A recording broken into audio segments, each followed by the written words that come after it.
and welcome to this week's episode of The Lorraine Murphy Show. Now, if you listened last week, you will know that I had just started a 4-part series. So this is really honing in on what I see as the 4 key pillars for success for female founders. So last week, and you might want to go back and listen again, or listen if you haven't heard it yet, I focused on energy, which honestly I think is the most critical pillar, because if you don't have the energy to underpin the other 3 elements of this success strategy, well, probably not going to get very far. So in this week's episode, I am talking about pillar number 2, which is smart strategy. And my intention with this episode is to really simplify, but also soften the concept of strategy. I find with this area, it can be incredibly overwhelming. You know, we don't know if we're doing it right. Have we given it enough thought? Is my strategy too ambitious? Is it not ambitious enough? It's just a whole thing. So what I'm going to invite you to consider today is that your strategy can be how you serve yourself as well as obviously serving your business. So what I'm going to take you through is some steps, I guess, to demystify strategy, but also to make it feel a lot more feminine and a lot more accessible for you, not just in business, but personally as well. This is not about creating shitloads of spreadsheets. It's not about creating, fancy, complicated funnels. This is simply about clarity.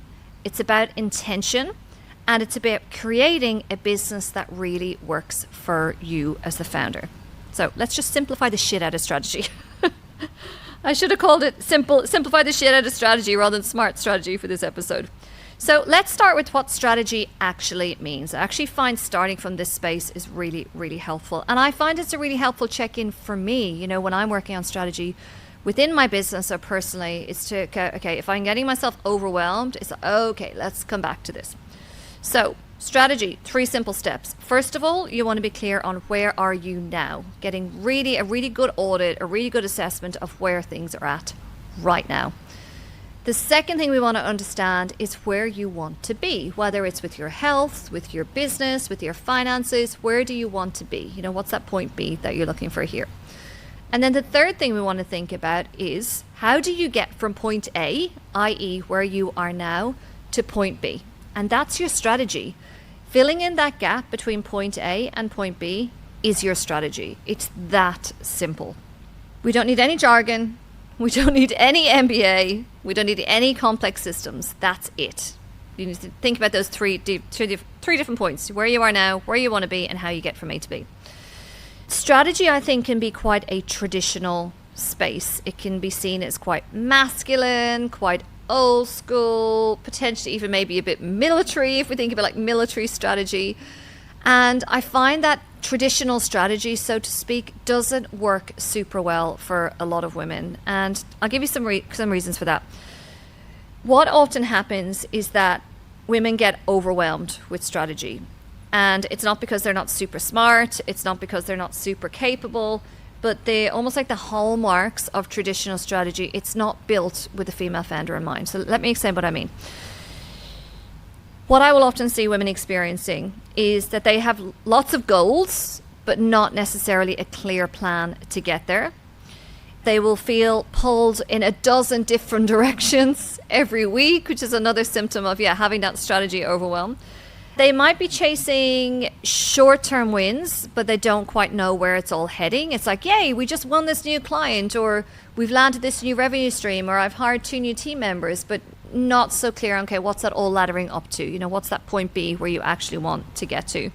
I see it also if you are avoiding your numbers or you're obsessing over your numbers, that they are either too complicated to the point that they're not actually giving you any visibility because they're so complicated, or you're just completely just ostrich head in sand, not even looking at it. It's too difficult. So I find there's two different routes that women can tend to go down. Another symptom, I guess, is that women feel like their businesses are running them. They're not running their business. They're not in the driving seat.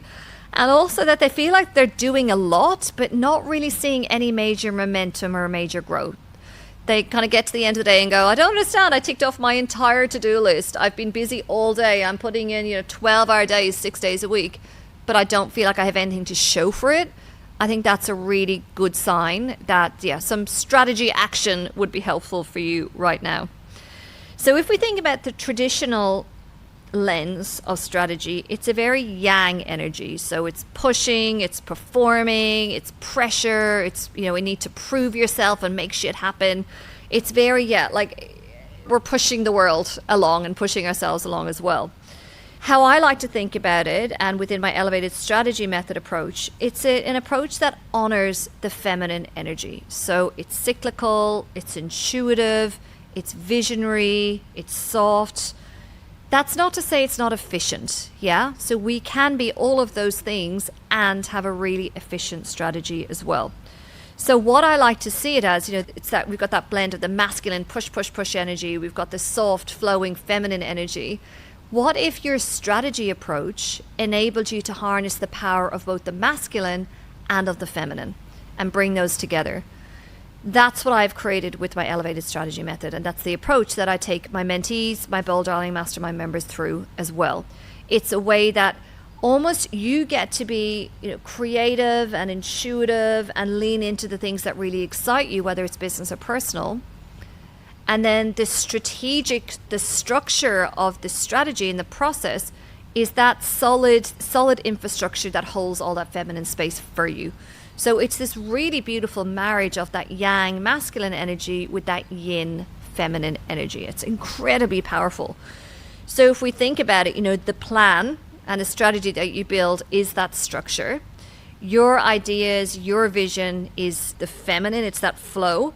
And then the rhythm then, as you implement over the year, it's this dance that you get to dance between that masculine structure and that feminine flow. When you harness them together for the year, that's when you will feel like you're moving forward, like you're getting epic momentum, like you're getting incredible results, but you're not feeling burnt out in the process. So that is the goal. That's the outcome that we're seeking here.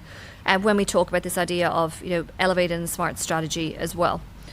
So how I will guide you through, so let's say you and I work together, you do my elevated strategy method. I just want to break down the process a little bit for you because I really want to illustrate to you how this masculine energy can interact really beautifully and really productively with that beautiful feminine energy. So the first thing you want to do is identify where are you right now, because that gives you that point A that we talked about. So where are you right now? So in order to do that, I recommend doing a Wheel of Life exercise. So that is a very simple, holistic life check-in. I do it myself every year, if not more frequently. And it gives me a really good read on where my life is at right now. What are the areas that are performing super well? What are the areas that could do with some love? And I'm just chuckling to myself because Wade and I do this process together every year. And we did it a number of years ago now. And I ranked our relationship as the lowest on my Wheel of Life for that particular year. And he ranked our relationship as the highest that year. It was a very, very awkward conversation. Happily, we've got more in alignment since then. So that Wheel of Life will really give you that assessment on where your life is at right now. Then the second thing you want to do is do your business pulse check. I did this exercise myself when I was doing all of my 2026 planning, and it was so illuminating. I was like, oh my God, Lorraine, you designed a really good exercise. This is great. Because very quickly I could tell, okay, these are the areas of my business that are humming along. They're exactly where I want them to be. Or, here's a couple that need a little bit more work, but they're almost there. And then I had one particular pillar of my business that I went, holy shit, this needs a lot of love. And I know that with everything else that's in play for me in my business this year, if I just focus on that one pillar, which for me is visibility, everything else will just sing from the rooftops. If I just focus on that one pillar and get that to where other ones like team and financials are within my business. So really getting clear on where you are at right now. So I'm obviously referencing the tools that I use. By all means, you go and tap whatever tools will be most helpful for you in your life and your business. And really what you want to do then, when you've assessed where life is at right now, it's really noticing, okay, where are the energy leaks? Like, where am I losing energy? Where am I losing money? Where am I losing sleep? Where am I losing time? Because any way that you can tighten them up, you're setting yourself up for so much more successful a year, the following year. And I really think with this stage in the strategy process, it's really about accepting where you're at right now. It's looking at the results that you come back with, whether you do my Wheel of Life or my Business Pulse Check or someone else's tool or your own tool. And it's finding the acceptance in that. Okay, this is where I'm at right now. And I know exactly what, almost like the raw material and the space that I'm starting from as I plan out my strategy going forward. I also just want to touch on for a second, I think it's really important to get clear on what holistic success looks like. So often when a woman seeks me out to be mentored by me or join my Bold Darling Mastermind or come to Bali, and I'll say to you, what is it about my approach that's appealing to you? Because there's so many people who do, business coaching and business mentoring and so on out there. And they say to me, I really love your focus on holistic success. And these women, and I'm pretty sure you listening right now as well, you don't want a super successful business at the expense of everything else in your world. You also want to feel really hot and feel really strong and healthy and have a great relationship with your partner if you have one, and be super connected with your kids if you've got kids, and live in a really beautiful home and feel like you're having lots of fun and pleasure and adventure and excitement. Like I don't want to say we want it all, but we want a lot, and we can create that. But one of the foundation points of that creation process is your elevated strategy and how you get there. It's a strategy that enables you to elevate all the different parts of your life and business that you wish to elevate. So that holistic success is incredibly important for me. And I think also it's really important, and it's a huge missing piece, I think, of a lot of strategy, is what does success actually look like for you? So my vision of success for my year and my life could be very, very different to what your idea of success looks like. And that's completely fine. But I think we need to get really clear as part of our strategy as to, okay, what am I shooting for here? What does success really look like in each of these different areas? Which is part of the process that I take you through in the Elevated Strategy method.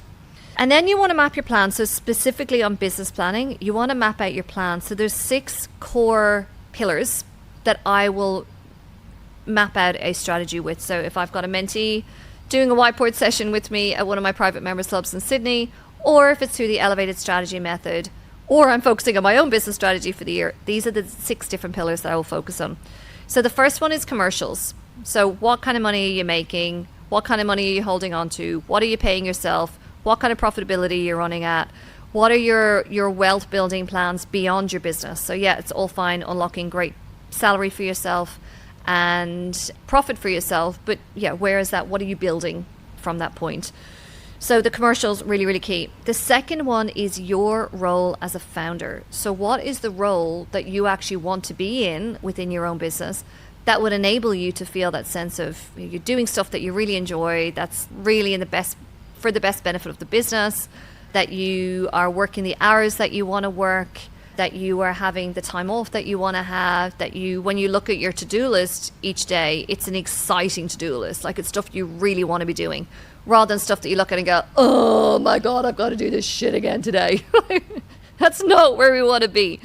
So that founder role, what you actually want to do in your own business, is something that a lot of founders don't take the time to think about. It's really important. And the third area then is your products. So what are the revenue streams that you are selling within your business? So I really like to do them in that order, because when you are clear on the money you want to be making, you're clear on the kind of role that you want to have, and you're clear on the kind of stuff that you want to be selling, from there, you're actually so well placed to say, okay, if this is the case, it's the money I want to be making, the stuff I want to be selling, the kind of role I want to be doing, what do I need to build around me? And this is where we get into the last 3 pillars. What do I need to build around me to give me the support that I need, to create the visibility that I need in order to create all of those results? And what are the systems that I need that's almost like that back end that holds it all together for you? So I almost see these pillars as being split into two tiers. Tier one is the overall intentions around what's going to support you most in the business. And then the second is, okay, what are the specific metrics, supports, plans that I need to put in place in order to make those first three a reality? So those 6 different strategic pillars I find to be incredibly helpful. There may be a couple of things for you within your business that land outside of those, but if you nail those 6 and you're planning for those 6, you are going to be so far ahead of so many business owners this year if you're clear on those ones. And also it ensures, that flow of those 6 different pillars, it ensures that your business is built around you, first and foremost. And I know that might sound a bit indulgent, a bit self-obsessive, or a bit selfish, but when a founder can design their business in a way that's supportive of them, that gives them the longevity and the sustainability and the pleasure and the fulfillment that will enable them to see that business through over the long term. If the business is built in a way that is not supportive of the founder, it's only going to be a matter of time before that founder starts to lose steam, potentially burns out, maybe gets a bit unwell, goes, fuck it, I could be doing something so much easier and someone else paying my salary and I don't have any of the headache. So it's not a luxury to build your business around you. It's an essential, in my opinion. So when do you know you've got a smart strategy? So let's say you work through all the steps that I've shared with you in this episode, and maybe you've gone ahead and you've purchased the elevated strategy method and you've done it all. How do you want to feel? So if I talk to mentees at the end of this week, I've had 2 big planning days, one-on-one with mentees. And when I say to them, how are you feeling after our day together? They will tell me that they feel grounded. So they don't feel gripped and contracted. They feel very grounded in themselves. That they feel focused. So they're not frantically going, okay, I could do this year. I could do this year. Fuck, I should do this. Oh my God, I should be doing this. They're feeling very, very focused. They know exactly what it is that they're going to do from here. They also feel really motivated, but not to the extent that they feel overwhelmed. I want you to look at your strategy and go, oh, I can start this right now. But it's still going to require a bit of stretch from me. That's the ideal, the sweet spot that I want you to land in. I feel like also your strategy should feel stretchy and exciting, but it still feels achievable. You know that you're going to have to do some stuff differently in order to get where you want to get to, but it's not so much that you go, oh my God, I'm so scared, I just can't even start. We're not landing there. So the right strategy, really, if I was to boil it down to kind of one single statement or point, it's a strategy that when you see it there on the page or on the whiteboard or wherever you've done it, the playbook, and you go, yeah, I know exactly what to do next. I know what I'm doing next. I know what I'm doing this quarter. I know what I need to do by the end of the year. I just know what to do next. And so many women actually say to me when I'm working with them, I just want a list of actions. We create a list of actions and I'm good to go. I just need to know what to do next. And I really want to introduce this quote here as well. I've probably touched on it a few times on the show in the past, but it's a Tony Robbins quote. And he says that happiness equals progress. So when you feel like you're moving forward, you feel happy, you feel contented, you feel like you've got momentum. So I really want you with your strategies to feel that sense of motivation and that you can get that momentum and that progress, because that engenders happiness as well, which then gives us more fuel in the tank to keep showing up and doing the things that are required of us in our business. So really, I want you to feel, if, for example, you do the elevated strategy method, or I see a mentee doing a one-on-one session with me, I want them to feel like that they can walk out the door and they can get started straight away. And I really need to say this, I think, and I'm just going to call this out because I see it a lot. Some women spend so much time making their strategies just drop dead gorgeous, like they are graphic designed to within an inch of their lives, which is amazing. And I think things should look nice. We want to look at something pretty on the wall particularly if we're going to be looking at it all year. However, a beautifully designed canvas strategy is worth nothing if you're not actually moving forward with it. So please do weight your energy, weight your focus, weight your discipline in the direction that it's really going to serve you, which is getting really, really clear, moving through these steps step by step, so that you've got that feeling of absolute clarity and I'm good to go. I'm good to go right now. So I've mentioned it a couple of times just because it is so incredibly relevant to this particular pillar that I'm talking you through in this week's episode. So in my Elevated Strategy Method, it's a standalone self-paced program. It is priced at $397. However, if you use the code LMSHOW, you can get $50 off of that. I'll put the link in the show notes as well. So in that, I will step you through a very comprehensive, but very fun and very accessible and achievable process to get you from a point of mapping out, okay, this is where I'm at now. This is the lifestyle vision that I want to hold for myself. And then your business strategy then exactly reflects getting you to that lifestyle vision. It's super pointy, and I actually step you through a whole cadence. It's the Elevated Founder Cadence, which steps you through how you then break it down, keep yourself accountable, and keep yourself on task for the rest of the year as well. So I'm really hoping from listening to or watching to this week's episode that you're really feeling, strategy is not scary. It's really sacred, and it's your vehicle, it's your channel to creating the life that you dream of having via obviously a business that you dream of having as well. It really is almost that bridge between your vision, where you want to be, and the reality that you're in right now. And we talk obviously about strategies. It's filling in that gap for us. So I would love to invite you as an action, I guess, from today's episode to really reflect on where you're at right now. Are you feeling like your strategy for 2026 is where you want it to be? I would also invite you to, if you haven't listened yet, go back to the first episode in this series, which was last week's episode, where I talk about energy and how energy is essentially the fuel for everything else, especially strategy, like we've talked about in this week's episode. So I'm going to wrap up this episode now. Thank you so much for joining. As always, if you could subscribe to the show, just click subscribe. That would be amazing. And also reminding you that my Bali retreat is coming up in June as well. So I'll pop links to that and the Elevated Strategy Method in this week's show notes. And remember, use code LMSHOW to grab $50 off the Elevated Strategy Method. So sending lots of love to you all. Good luck with your strategy planning. And I'll see you again next Friday for our next episode.